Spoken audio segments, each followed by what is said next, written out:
పూర్తి వివరాలకు చదవండి రేపటి అక్షర శిల్పం దినపత్రికలో. తెలంగాణలో జనసేన ఉంటుంది, మేము పోటీ చేస్తాం.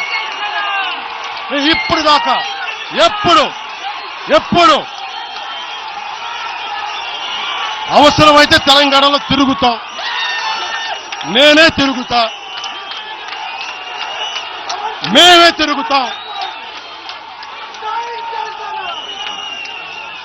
ప్రతి సమస్య మీద మాట్లాడతాం, ప్రతి అన్యాయాన్ని ఎదుర్కొంటాం.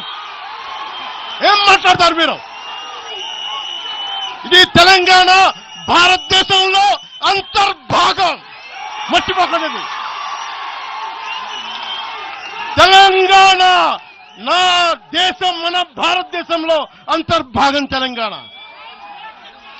మీరు కూర్చోబెట్టి బెదిరించి రాకూడదు. ఏంటో ఇవన్నీ భరిస్తాం, చాలా దశాబ్దం పైగా భరించాం. దీనికి చర్మాంకం పలుకుతాం మేము. ఆంధ్ర వాళ్ళకి ఏం పని అంటారు? సంతోషం, కరెక్ట్. అది జనసేనాని సంచలన నిర్ణయం. తెలంగాణ రాజకీయాల్లో పోటీ చేస్తానని స్పష్టీకరణ. క్షేత్రస్థాయి పోరాటాలకు పవన్ కళ్యాణ్ శంకారావం. హైదరాబాద్ వేదికగా వ్యూహాత్మక ప్రకటన. జేహెచ్ఎంసీ ఎన్నికల్లో సంపూర్ణ పోటీకి సిద్ధం. తెలంగాణలో ఆంధ్ర కాంట్రాక్టులు బాగానే ఉన్నారు. ఎవరినా మీరు బేవకూఫులు చేస్తా ఉన్నారు? మీరు ఎవరిని బేవకూఫులు చేస్తారు? మీరు ప్రజలనేమో మీరు మభ్యపెట్టి, యువత మీరు ప్రజానికం, మీరు తెలంగాణ ప్రజలు ఇది గుర్తించాలి. ఇది వీళ్ళు బాగానే ఉన్నారు, వీళ్ళ అధికారాలు బాగానే ఉన్నాయి, వీళ్ళు బిజినెస్లు బాగానే ఉన్నాయి, వీళ్ళ కాంట్రాక్టులు బాగానే ఉన్నాయి. ఏదైనా మాట్లాడితే నాలాంటి వాడిని కూర్చోబెట్టి భయపడతా ఉంటారు. అమిత్ షా గారు నేను మాట్లాడుకున్నామంటే ఆయన విన్నారంటే ఆయన కూర్చొని తప్పుడు మాటలు మాట్లాడితే దాన్ని ఖండించే.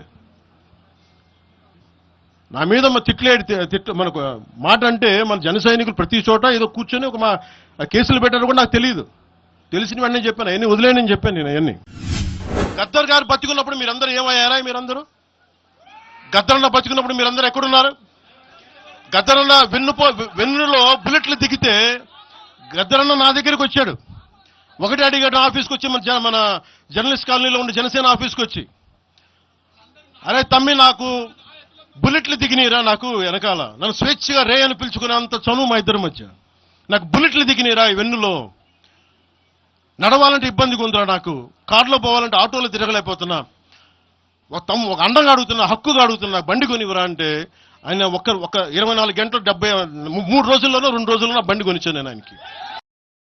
తెలంగాణ రాజకీయ యవనికపై జనసేన అధినేత ఆంధ్రప్రదేశ్ ఉప ముఖ్యమంత్రి పవన్ కళ్యాణ్ సరికొత్త అధ్యాయానికి తెరలేపారు. గత కొంతకాలంగా తెలంగాణలో జనసేన ఉనికి, భవిష్యత్తు కార్యాచరణపై సాగుతున్న భిన్న రకాల ఊహాగానాలకు తెరజించుతూ ఆయన అత్యంత కీలకమైన రాజకీయ ప్రకటన చేశారు. తెలంగాణ గడ్డపై జనసేన పార్టీ క్రియాశీలక పాత్ర పోషిస్తుందని, ఇక్కడ ప్రజల పక్షాన నిలబడి నిరంతరం పోరాడుతుందని స్పష్టం చేశారు. కేవలం ప్రకటనకే పరిమితం కాకుండా రాబోయే రోజుల్లో తానే స్వయంగా రాష్ట్ర వ్యాప్తంగా పర్యటించి ప్రజా సమస్యలపై ప్రత్యక్షంగా గలమెత్తుతానని ప్రకటించడం ద్వారా తెలంగాణ రాజకీయాల్లో సరికొత్త వేడిని రగిల్చారు.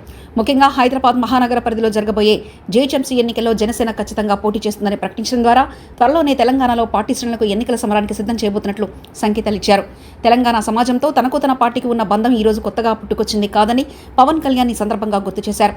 దశాబ్దాలుగా తనతో నడుస్తున్న నాయకులు, శ్రేణుల్లో అత్యధికులు తెలంగాణ ప్రాంతానికి చెందిన వారేనని ఆయన వివరించారు. ఆంధ్రప్రదేశ్లో గత ప్రభుత్వ హయాంలో తాను ఎదుర్కొన్న ఇబ్బందులు, ఆంక్షల సమయంలో తెలంగాణకు చెందిన అన్నదమ్ములు తనకు అండగా నిలిచారని, అటువంటి త్యాగనీతి కలిగిన ప్రజలపై తనకు ఎలాంటి వ్యతిరేకత ఉండే అవకాశం లేదని స్పష్టం చేశారు. కొందరు రాజకీయ ప్రయోజనాల కోసం హైదరాబాద్లో తాను అడుగు పెట్టడాన్ని ప్రశ్నిస్తున్నారని మండిపడుతూ, ఉమ్మడి సంస్కృతి కలిగిన ఈ సుదీర్ఘ చారిత్రక నేపథ్యంలో హైదరాబాద్ నగరం ఎవరికి వ్యక్తిగత జాగిరు కాదని ఘాటుగా వ్యాఖ్యానించారు. తెలంగాణ సెంటిమెంట్ను అడ్డుపెట్టుకుని రాజకీయాలు చేసే శక్తులపై ఇకపై ప్రజాక్షేత్రంలోనే సమాధానం చెప్తామని హెచ్చరించారు. తెలంగాణ సంస్కృతి, ఉజ్వల సాహిత్యం మరియు ఇక్కడ ప్రజల పోరాట స్ఫూర్తి తనను ఎల్లప్పుడూ ప్రభావితం చేస్తూనే ఉంటాయని పవన్ కళ్యాణ్ పేర్కొన్నారు. గతంలో ఉమ్మడి రాష్ట్రంలో జరిగిన కొన్ని చారిత్రాత్మక పరిణామాలు ప్రస్తావిస్తూ, నాటి కాంగ్రెస్ ప్రభుత్వ హయాంలో ఖమ్మం జిల్లా పరిధిలో తనపై జరిగిన రాళ్ల దాడులను, అనిశ్చిత ధోరణులను ఆయన గుర్తు చేశారు. ప్రజారాజ్యం పార్టీ స్థాపించిన తొలినాళ్లలో సైతం తెలంగాణ గడ్డపై తనపై మొదటి కేసు నమోదైందని, నాటి నుంచి నేటి వరకు తన దాడులకు లేదా బెదిరింపులకు ఏనాడు వెరవలేదని స్పష్టం చేశారు. నాడు వైఎస్ రాజశేఖర రెడ్డి బతుకున్న సమయంలో కొందరు నాయకులు మౌనంగా ఉన్నారని, ఇప్పుడు హఠాత్తుగా తెలంగాణపై ప్రేమను ఒలకబోస్తూ విమర్శలు చేయడం హాస్యాస్పదంగా ఉందని ఎద్దేవా చేశారు. ఇటువంటి తాటాకు చెప్పులకు జనసేన భయపడదని, ఎంతటి దాడులకైనా ఎదుర్కొని ప్రజాక్షేత్రంలో నిలబడే సత్తా తమకుందని ధీమా వ్యక్తం చేశారు. హైదరాబాద్ నగరాభివృద్ధిలో ఇక్కడి సామాజిక సమీకరణాల్లో జనసేన పార్టీకి బలమైన పునాదులు ఉన్నాయని పవన్ కళ్యాణ్ విశ్వాసం వ్యక్తం చేశారు. రాబోయే జీహెచ్ఎంసీ ఎన్నికలను పార్టీ పరంగా అత్యంత ప్రతిష్టాత్మకంగా తీసుకోబోతున్నట్లు వెల్లడించారు. గ్రేటర్ హైదరాబాద్ పరిధిలోని ప్రతి డివిజన్లోనూ పార్టీ తరఫున అభ్యర్థులను నిలబెట్టి ప్రజా సమస్యల ఎజెండాతో ఎన్నికల బరిలోకి దిగుతామని స్పష్టం చేశారు.